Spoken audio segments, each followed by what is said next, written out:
Algo no estaba bien. Lo sentía en las tripas desde hacía semanas, pero no podía señalar exactamente qué era. Soy Gabriela Morales, mamá de dos pequeños hermosos, Mateo de 7 años y Lucía de 5. Desde que volví a trabajar hace 6 meses, contraté a Beatriz como niñera, una mujer de 40 y tantos años con excelentes referencias y una sonrisa que parecía pintada en la cara. Esa mañana de martes, mi jefe me dijo que podía irme temprano porque la junta con los clientes de Querétaro se había cancelado. Eran las 12:30, justo la hora del almuerzo de los niños. Normalmente no llegaba a casa hasta las 6 de la tarde, así que pensé que sería una sorpresa bonita para Mateo y Lucía, pero mientras manejaba por Insurgentes hacia la colonia del Valle donde vivíamos, ese presentimiento se hacía más fuerte. En las últimas semanas había notado cosas extrañas. Mateo, que antes era un niño alegre y platicador, ahora apenas hablaba en las cenas. Lucía había empezado a mojar la cama otra vez, algo que no hacía desde los 3 años, y ambos parecían asustados cuando mencionaba a Beatriz. Son imaginaciones tuyas,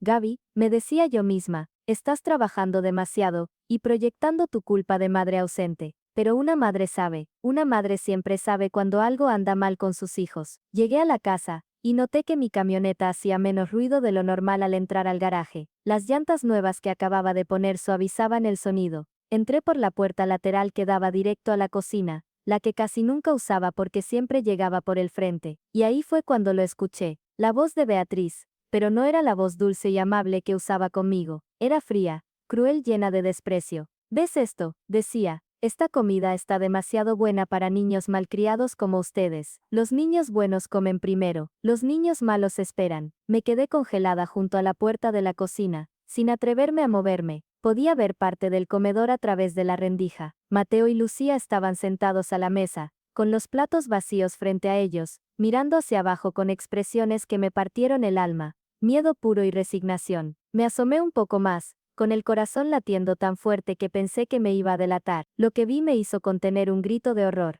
Beatriz estaba sentada en mi silla, en la cabecera de la mesa, con un plato lleno de los espaguetis que yo había dejado preparados esa mañana. Comía lentamente, deliberadamente, mientras mis hijos la miraban con hambre.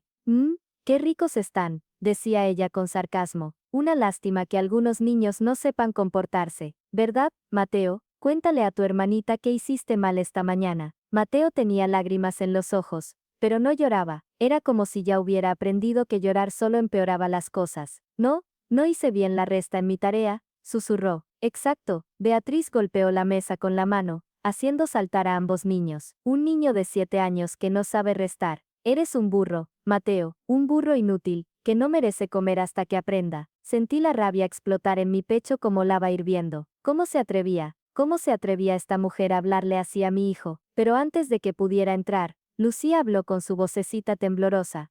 Yo me porté bien, señora Betty. ¿Puedo comer, por favor? Lo que pasó después, me quitó el aire de los pulmones. Beatriz se levantó, caminó hacia Lucía, y le pellizcó el brazo. No fue un pellizco fuerte, pero fue suficiente para hacer que mi bebé soltara un gritito de dolor. Tú te portaste bien, ¿eh? La voz de Beatriz goteaba veneno. Entonces, ¿por qué tu mamá encontró tu cama mojada ayer? Los bebés que se hacen pipí en la cama no comen con los niños grandes. Ustedes dos comerán cuando yo termine, y solo si se quedan callados y quietos como estatuas. ¿Entendido? Sí, señora Betty, respondieron los dos al unísono, con voces muertas, robotizadas. No pude soportarlo ni un segundo más. Abrí la puerta de golpe, y entré como un huracán al comedor. ¿Qué demonios está pasando aquí? Beatriz se volteó tan rápido que casi se cae de la silla. Su rostro pasó del shock al miedo, y luego, increíblemente, a una sonrisa falsa. Señora Morales, no la esperaba tan temprano. Estábamos jugando, mi voz salió como un rugido. ¿Llamas juego a esto? ¿A negarles comida a mis hijos? ¿A pellizcarlos? ¿A decirles que son burros e inútiles? Mateo y Lucía me miraron con ojos enormes. Lucía se bajó de su silla, y corrió hacia mí,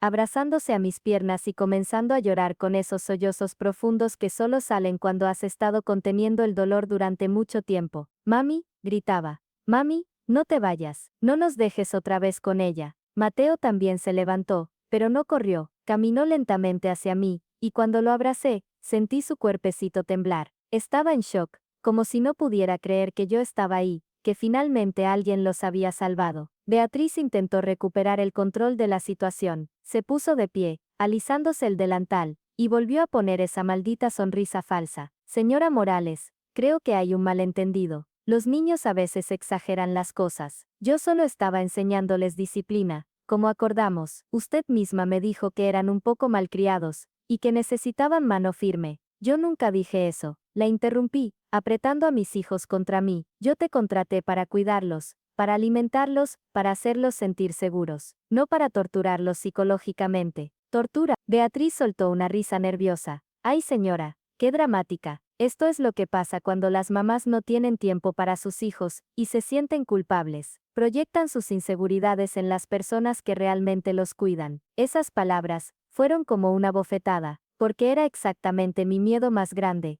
que trabajar me convirtiera en mala madre, que no estar presente lastimara a mis hijos. Pero entonces miré a Mateo, mi niño brillante y feliz que ahora parecía un animalito asustado, y a Lucía, que temblaba entre mis brazos, y supe que esto no tenía nada que ver con mi culpa, y todo que ver con el monstruo que había dejado entrar a mi casa. Lárgate, dije con voz tranquila pero mortal, ahora mismo, y no vuelvas nunca. Beatriz cambió completamente, la máscara de mujer dulce desapareció por completo, y vi lo que mis hijos habían visto durante 6 meses, una persona cruel y amargada. ¿Sabe qué? Bien, escupió las palabras. De todas formas, ya estaba harta de sus mocosos llorones, especialmente de este. Señaló a Mateo con desprecio, siempre quejándose de que quiere a su mami. ¿Cuándo viene mami? ¿Dónde está mami? Patético. Tuve que hacer un esfuerzo sobrehumano para no golpearla. Mis manos temblaban de rabia contenida. Tienes 5 minutos para sacar tus cosas de mi casa. Si no te has ido para entonces, llamo a la policía. ¿La policía? Se rió con burla. ¿Y qué les va a decir?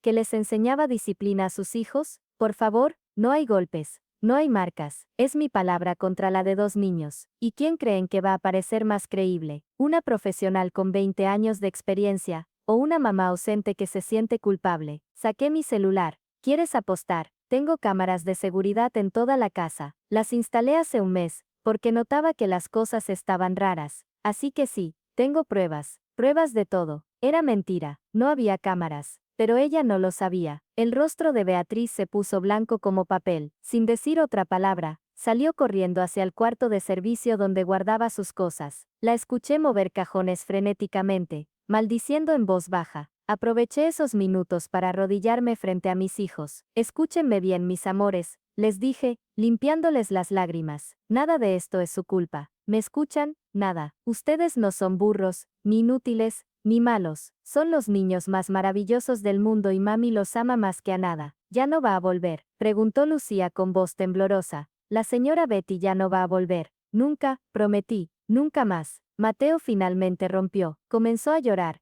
Esos lloros profundos y desgarradores que había estado conteniendo durante meses. Me aferré a él, dejándolo sacar todo ese dolor, toda esa tensión que había cargado solo porque creía que tenía que ser fuerte. Me decía que si le contaba a mami, tú nos ibas a odiar por ser malos. Sollozó Mateo. Decía que las mamás que trabajan solo quieren niños perfectos, y que si no éramos perfectos, nos ibas a mandar a un orfanato. Sentí como si me hubieran clavado un cuchillo en el corazón. Esta mujer no solo había abusado de mis hijos, los había manipulado psicológicamente, había usado mis ausencias y mis culpas para aterrorizarlos y mantenerlos callados. Beatriz salió del cuarto con una maleta, pasó junto a nosotros sin mirarnos y se dirigió a la puerta. Pero antes de que pudiera irse, Mateo se separó de mí y le gritó, «También le pegabas a Bruno. Vi cuando lo pateaste». Me quedé helada. Bruno era nuestro Golden Retriever, un perro viejo y paciente que adoraba a los niños. ¿Qué? Mi voz salió apenas como un susurro. Beatriz se detuvo en seco, su mano en el picaporte de la puerta. El perro se meó en la sala, dijo sin voltear. Necesitaba disciplina. Bruno está entrenado desde hace años. Respondí, sintiendo una nueva oleada de furia. Nunca ha tenido accidentes. A menos que estuviera asustado. Me levanté y caminé hacia ella. Beatriz finalmente se volteó, y en sus ojos vi algo que me heló la sangre. No había arrepentimiento, solo resentimiento. Resentimiento hacia mí, hacia mis hijos, hacia nuestra vida. ¿Sabes qué es lo que más odio de familias como la tuya?, dijo con voz llena de veneno. Tu esposo murió hace 2 años, ¿verdad? Cáncer. ¡Qué tragedia! Pero aún así tienes esta casa hermosa, un buen trabajo, 2 niños sanos. Mientras yo trabajo para mujeres como tú desde hace 20 años, cuidando a sus hijos mientras los míos crecían solos. Mi marido me dejó por una más joven. Mis hijos ya no me hablan. ¿Y tú tienes el descaro de quejarte de tu vida difícil? Ahí estaba. La verdad detrás de toda la crueldad. No era sobre mis hijos, era sobre ella, sobre su amargura, su resentimiento, su vida que no había resultado como esperaba. Entiendo que tu vida ha sido difícil, dije, y lo decía en serio, pero eso no te da derecho a desquitarte con niños inocentes. Lo que hiciste, lo que les hiciste a mis hijos, eso no tiene justificación. Claro que no. Se burló, para ustedes las mamás ricas nada justifica que alguien no trate a sus preciosos niños como si fueran de cristal. Pero cuando yo necesitaba ayuda, cuando yo pedía un aumento porque apenas podía pagar mi renta, ¿qué me dijiste? Lo siento, Betty, pero el presupuesto está ajustado. Ajustado. Mientras tú te compraste una camioneta nueva el mes pasado, tenía razón en una cosa, le había negado el aumento, pero no porque no tuviera el dinero, sino porque estaba ahorrando para el fondo universitario de los niños, y además, su sueldo era justo para el mercado, incluso un poco más alto, pero nada de eso importaba ahora. Vete, dije simplemente, y reza para que yo no presente cargos por maltrato infantil. Hazlo, respondió ella con una sonrisa amarga, a ver si alguien te cree. Una palabra contra otra como te dije. Se fue, cerrando la puerta con fuerza, y yo me quedé ahí,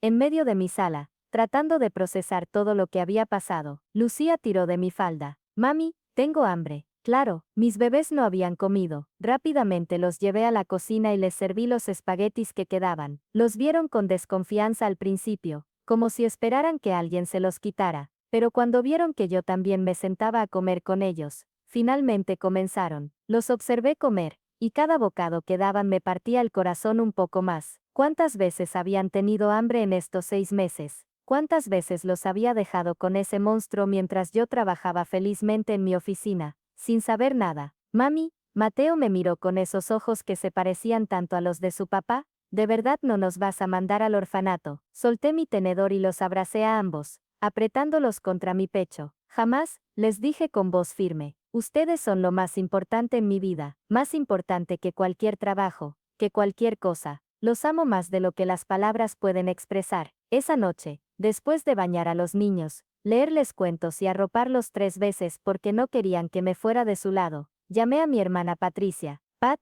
necesito que vengas. Le dije apenas contestó. Pasó algo horrible. Media hora después estaba en mi sala, escuchando todo con lágrimas en los ojos. Patricia es pediatra, y cuando terminé de contarle, inmediatamente dijo, Gaby, los niños necesitan ver a un psicólogo infantil. Lo que describes suena a abuso emocional severo. Los síntomas que mencionas, el retraimiento de Mateo, que Lucía volviera a mojar la cama, son señales clásicas de trauma. Lo sé, admití, sintiendo la culpa aplastarme. ¿Cómo no lo vi antes? ¿Cómo pude ser tan ciega? No te culpes. Patricia me tomó de las manos. Los abusadores son expertos en ocultar sus acciones. Beatriz claramente sabía cómo comportarse cuando tú estabas cerca, y mostrar su verdadera cara cuando te ibas. Los niños estaban aterrorizados, manipulados para quedarse callados. Esto no es tu culpa, pero se sentía como mi culpa. Me había concentrado tanto en ser una buena proveedora, en mantener el nivel de vida que teníamos cuando Javier estaba vivo, que no presté atención a las señales. Los cambios en mis hijos estaban ahí,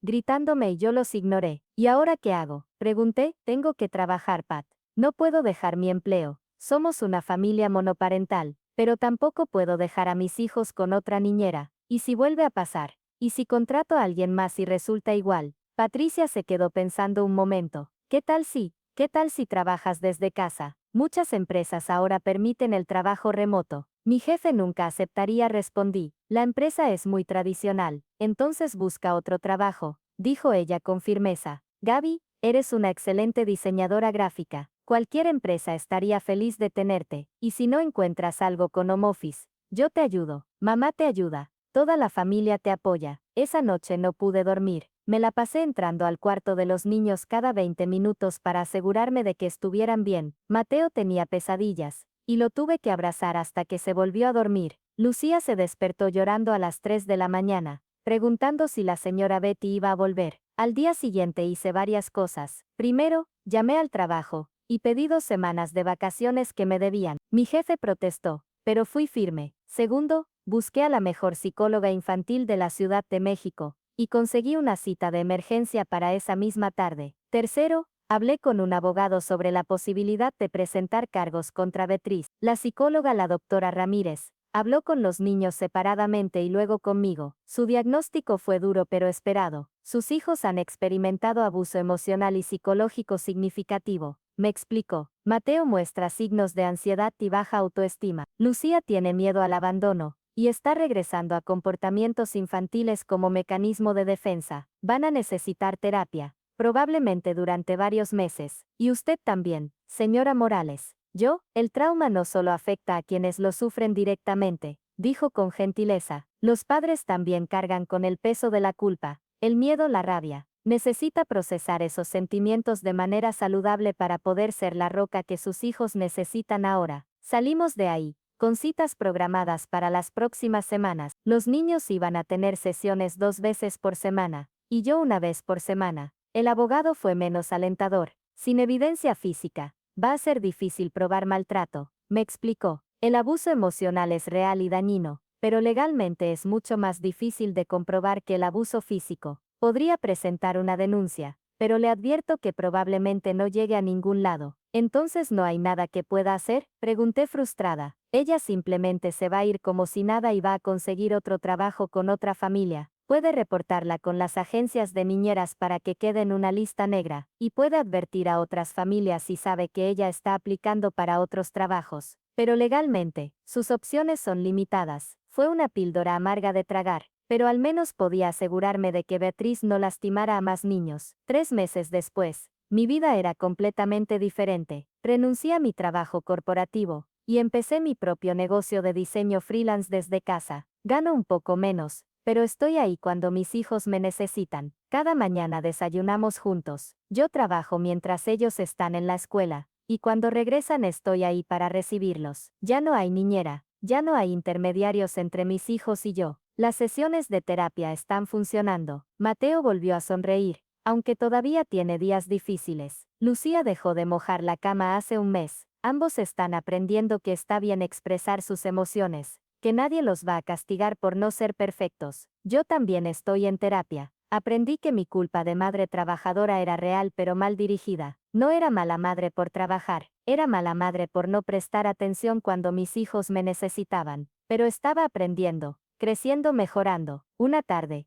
mientras preparaba la cena, Mateo entró a la cocina y me abrazó de repente. ¿Qué pasa, mi amor?, pregunté, acariciando su cabello. Nada, respondió, solo quería abrazarte. Ya no tengo miedo de que te vayas y no vuelvas. Se me llenaron los ojos de lágrimas. Eso era exactamente lo que Beatriz había hecho. Había usado mi ausencia diaria para hacerles creer que yo no volvería, que algún día los abandonaría como ella se sentía abandonada por su propia familia. Nunca te voy a dejar, le dije. Aunque tenga que trabajar, aunque tenga que salir, siempre voy a volver, porque eres mi mundo. Mateo, tú y Lucía son mi mundo entero. Esa noche, después de acostar a los niños, me serví una copa de vino y salí al jardín. Bruno se acercó y puso su cabeza en mi regazo. Él también estaba mejor. El veterinario había confirmado que no tenía ningún daño físico permanente de los maltratos de Beatriz, pero era más nervioso que antes. Con tiempo y paciencia, también él estaba sanando. Miré las estrellas, y pensé en todo lo que había pasado, en cómo un simple impulso de llegar temprano a casa había cambiado todo. ¿Qué hubiera pasado si no hubiera llegado ese día? ¿Cuánto más habrían sufrido mis hijos? No podía cambiar el pasado,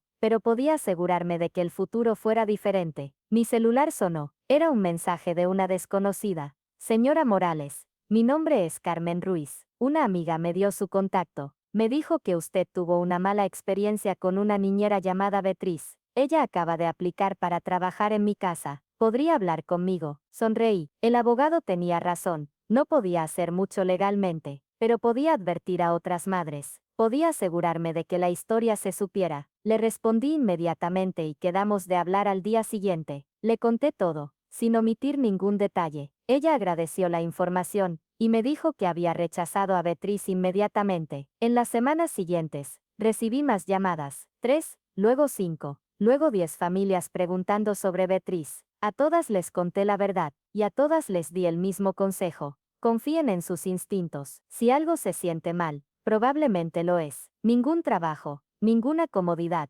ninguna excusa, vale más que la seguridad de sus hijos. Un año después del incidente, Mateo llegó de la escuela con una medalla. Había ganado el primer lugar en el concurso de matemáticas de su grado. Recordé las palabras crueles de Beatriz llamándolo burro e inútil, y sentí una satisfacción profunda al ver cómo se había equivocado. Mami, mira, gritó emocionado. Gané. El maestro dijo que soy el mejor de la clase en matemáticas. Lo abracé fuerte, tan orgullosa que sentía que el pecho me iba a explotar. Siempre supe que eras brillante, le dije. Siempre lo supe. Lucía entró corriendo detrás de él, con un dibujo en las manos. Yo también hice algo. Mira, dibujé a nuestra familia. Tú, yo, Mateo, Bruno y papá en el cielo cuidándonos. Miré el dibujo. Éramos figuras de palitos felices, con grandes sonrisas, y un sol brillante arriba. En una esquina, dibujó una nube con la cara de Javier sonriendo hacia abajo. Es hermoso, mi amor, dije, colgándolo en el refrigerador junto con todos los demás dibujos y tareas que había coleccionado en el último año. Esa noche, mientras preparaba la cena con música de fondo y mis hijos jugaban en la sala, me di cuenta de algo. Éramos felices, después de todo lo que habíamos pasado. La muerte de Javier, el abuso de Beatriz, la culpa, el miedo, el trauma. Habíamos encontrado la forma de ser felices otra vez. No era perfecta. Algunos días eran difíciles. Algunos días el dinero estaba ajustado. Algunos días extrañaba tener un trabajo de oficina con un sueldo fijo. Algunos días los niños tenían pesadillas o retrocesos en su terapia. Pero estábamos juntos, estábamos sanando, y eso era lo que importaba. Aquella tarde, cuando llegué sin avisar, y encontré a Beatriz torturando a mis hijos, fue el peor día de mi vida. Pero también fue, en cierta forma, el día que me salvó, porque me obligó a ver lo que había estado ignorando, a hacer los cambios que necesitaba hacer, a convertirme en la madre que mis hijos necesitaban, no solo en la proveedora que yo pensaba que tenía que ser. A todas las madres que están leyendo esto, les digo, confíen en sus instintos, ese presentimiento que tienen, esa sensación de que algo no está bien, probablemente tiene razón. No ignoren las señales, no dejen que la culpa, o el miedo o la necesidad de mantener todo normal los ciegue a lo que realmente está pasando. Y sepan esto, no son malas madres por trabajar, no son malas madres por necesitar ayuda, pero sí tienen la responsabilidad de asegurarse de que la ayuda que contratan sea alguien que ame y respete a sus hijos tanto como ustedes. Mis hijos están bien ahora, están mejor que bien, y aunque nunca olvidaré lo que pasó, tampoco dejaré que eso defina nuestro futuro. Llegué sin avisar ese día de marzo, y encontré una pesadilla, pero de esa pesadilla, construimos algo más fuerte, más real, más honesto, y eso al final del día, es lo que realmente importa.